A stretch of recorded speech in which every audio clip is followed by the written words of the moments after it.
angry. There was some anger in it.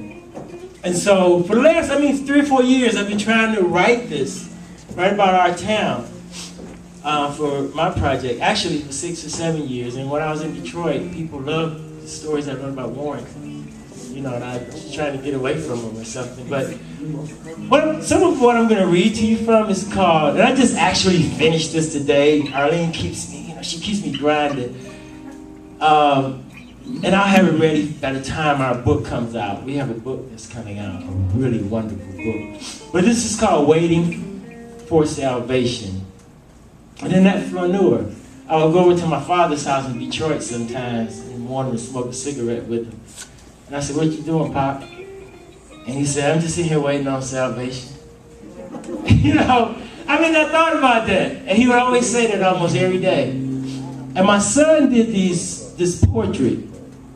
Long story short, he's an editor at Detroit Free Press, the photography editor. He went back to school last year because he wanted to get more into the finer arts. So he entered this picture, which is a picture of a lot of homeless people. He was able to get their consent. And he put it in his panel and entered it in a very prestigious Michigan award. And he won. So I'm hoping I can use this, but actually, the day he won, the gallery bought it for $5,000. But when I put it on there, it actually gave a picture to the voices that I was trying to write. Because I feel like everybody knows somebody that there's something not quite right about them. There's something wrong with them. And as I became a teacher, to try to figure out the kids, I figured out from reading Toni Morrison and Beloved that some of these kids had undiagnosed pathologies, things that were totally missed. And there are a lot of adults that are here with undiagnosed pathologies. And when I was doing some extra work for school, I had to take a class on disabilities. And I was reading all this stuff, and I was like, I got that, and I got that, and that's what's wrong with me too. And that's what probably took me so long, and why I have to read books 2 or 3 times. When I was in graduate school, and I had to read stuff 2 or 3 times, and people would be like, "Why are you reading this so much?" Because I don't read. And I would tell my students in high school, I'm an English teacher, and I don't read well. I have to read it again and again and again. You have to read it again and again and again sometimes. And so anyway, I look at my undeclared pathologies, and I try to work with them. And even with this woman who insists on being with me, I tell her, and she knows, she'll tell you, I tell her, like, why do you want to be with me? I am nuts. All I care about is the kids. My life has been wrecked. If you knew me like 9 years ago, you would not have spoke to me. Right? That's what I say. I try to tell her the truth, like run away, run far away from me as you can. Because the Lord is still working with me, and I don't know which way it's gonna go. I don't know why, and I tell her sometimes, she said, "Well, you're just a tormented artist," and I'm like, But anyway, I think I've been tormented all my life, and I think I've tormented myself a lot. I think we as individuals torment ourselves.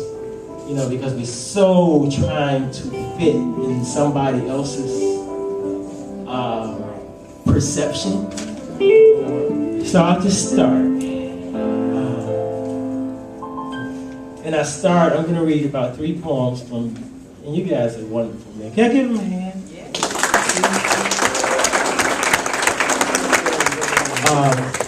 I always give homage to those who came before me.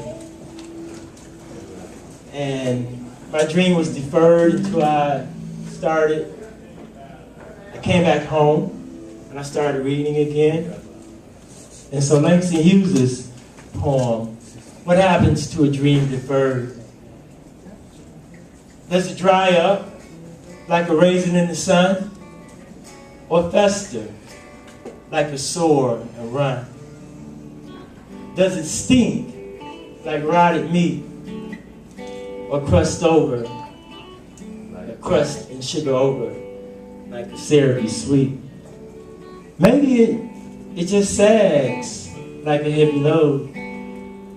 Or does it explode? And so many of us are ready to explode. I think some of us don't, because we can be like Paul Lawrence Dunbar. And we can wear that mask that grins and lies, that hides our cheeks and shades our eyes. And it's debt we pay to human guile, with torn and bleeding hearts we smile and mouth with myriad subtleties. And why should the world be overwise in counting all our tears and sighs? Nay, let them only see us while we wear the mask. And we smile, but oh great Christ, our cries to thee.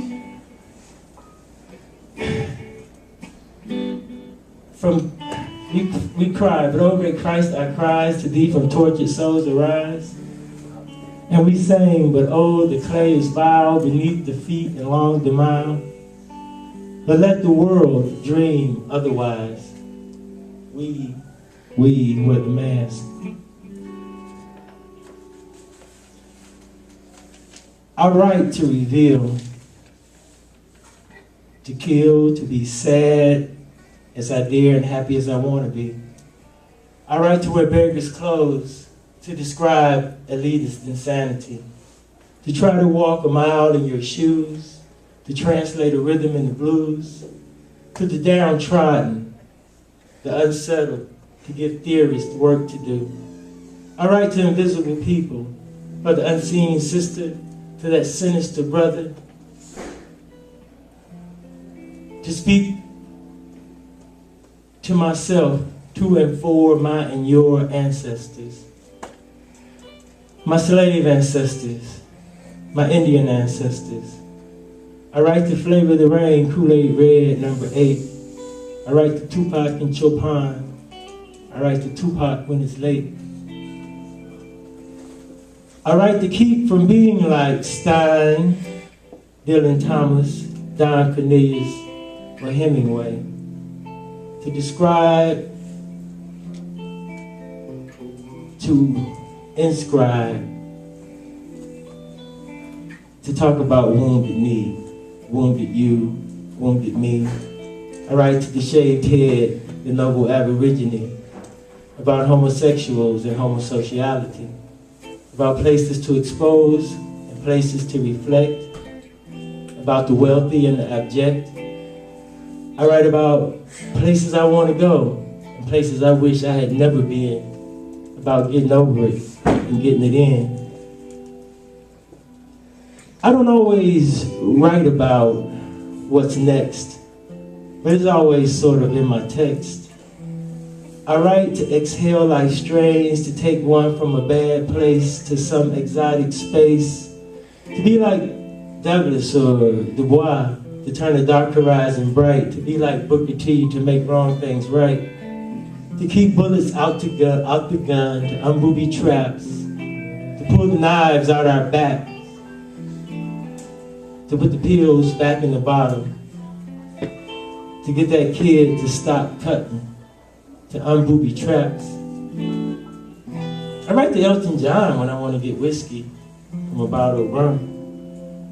I write because it's the greatest gift in time, and I really can't fight that good, but I do care about the hood, and I don't ever want to go back to jail. So I write to try to help pull people out of this hell.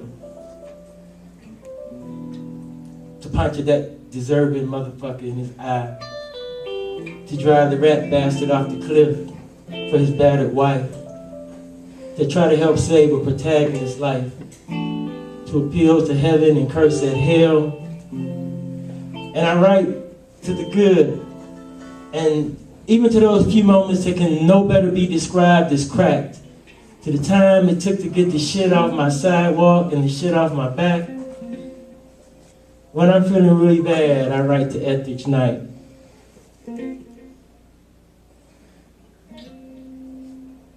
When I'm feeling really bad, I write to Etheridge Knight. To try to get people to dramatize this, to escape that. To try to be like Malcolm, to make it plain, to say to God what my tongue can't explain, to tell that young brother or sister to go tell it on their mountain.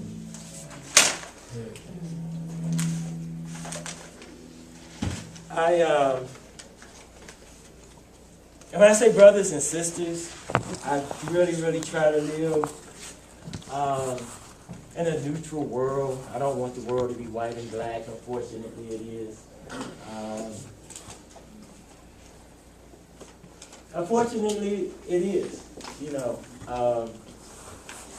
But that's what I love about art and poetry, because it's been the thing that I've seen people come together from all races and all creeds and all colors and everything to, and you meet mad people, but you also meet some really wonderful people who'll take a poem about a mule and name it Absalom, and we tell this beautiful Bible story, or tell me a story about cats that make me cry. This poem was published a while back. It's supposed to be really good. I guess I like it. I wrote it because somebody told me to write something about where you're from. It's called Countrified. It was published in some journal, that Best New Poets of America. But it was published, what I really liked about it was published at the University of Virginia. And they actually have a good academic rating. So, anyway, this poem is called Countrified. I was young when I moved south. Times was hard for northern black folk too. Still, when my mama was scared I was gonna get strung out on dope, Superfly could cope, Shaft was in Africa, but the good times hadn't rolled, I moved to Carolina. When I moved to Carolina, I ain't know nothing about segregation or the Klan. I didn't even know I was colored then. Big Mom and Granddaddy were the world to me, man. When I moved to Carolina, all I wanted to do was smell mimosa blossoms and run in a 2-acre yard and buy a Coke for 12 cents. And again, I was just this fat colored kid whose folks didn't want him to see the city burn. But when I moved down south, the last thing I wanted to be was country. But I was countrified when I used to catch doodoo bugs and fly them on a string. When my eyes got dotted and I had a knot yanked in my ass. When I ran through the tall meadow grass. When I swung like Tarzan over the holler on muscadine vines. And when I got older and drunk muscadine wine. When I remembered to get the red dirt off my shoes, I got used to second-class schools. When my nose got wide open and I had a scrapyard behind my barn.